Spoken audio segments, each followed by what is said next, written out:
দর্শক, এ বিষয়ে আরও জানাতে রাজবাড়ী থেকে সরাসরি যোগ দিচ্ছেন সহকর্মী সুমন বিশ্বাস। সুমন, রাত পোহালে নির্বাচন, সার্বিক প্রস্তুতি কেমন দেখছেন? রাব্বি, রাত পোহালেই রাজবাড়ীর 3টি উপজেলা পরিষদের নির্বাচন অনুষ্ঠিত হবে। রাজবাড়ী সদর, বালিয়াকান্দি এবং গোয়ালন্দ। আমরা দেখেছি দুপুরের মধ্যেই নির্বাচনী যে সরঞ্জামগুলো এরই মধ্যে।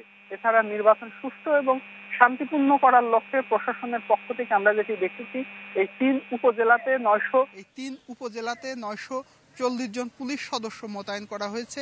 আনসার সদস্য মোতায়েন করা হয়েছে 3171 জন। পাশাপাশি 6 প্লাটুন বিজিবি এবং স্ট্রাইকিং ফোর্স হিসেবে কিন্তু রয়েছে 2 প্লাটুন র্যাব সদস্য।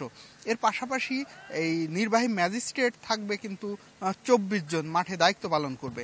আমি এখন রাজবাড়ী সদর উপজেলার সরকারি উচ্চ বিদ্যালয়ে রয়েছি। এইটিও একটি রাজবাড়ী সদর উপজেলার কেন্দ্র। আমরা এখানে এসে যেটি দেখছি যে এখানে কিন্তু যারা ভোটের দায়িত্ব পালন করবে তারা এসে ভোট কক্ষ নির্মাণ সহ আনুষঙ্গিক যে কাজগুলো সেগুলো কিন্তু তারা করছে। এবং এরকম আমরা দেখছি যে 3টি উপজেলাতেই এই যে যারা ভোট কেন্দ্রে ভোট গ্রহণের দায়িত্বে থাকবে তারা এই ভোট কেন্দ্র এখন সেই কাজগুলো, ভোট কক্ষ নির্মাণের কাজ করছে।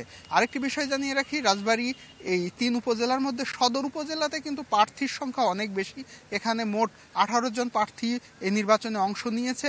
এছাড়া এই সদর উপজেলাটা ভোট কেন্দ্রও বেশি। এখানে কিন্তু 3 উপজেলার মধ্যে 3 উপজেলায় মোট ভোট কেন্দ্র রয়েছে 225টি। এর মধ্যে 115টি কেন্দ্রই কিন্তু রাজবাড়ী সদর উপজেলায়। সবকিছু মিলিয়ে যে রাত পোহালে ভোট, সব ধরনের প্রস্তুতি কিন্তু নিয়েছে প্রশাসনের পক্ষ থেকে। রাব্বি। জি সুমন, আপনাকে ধন্যবাদ।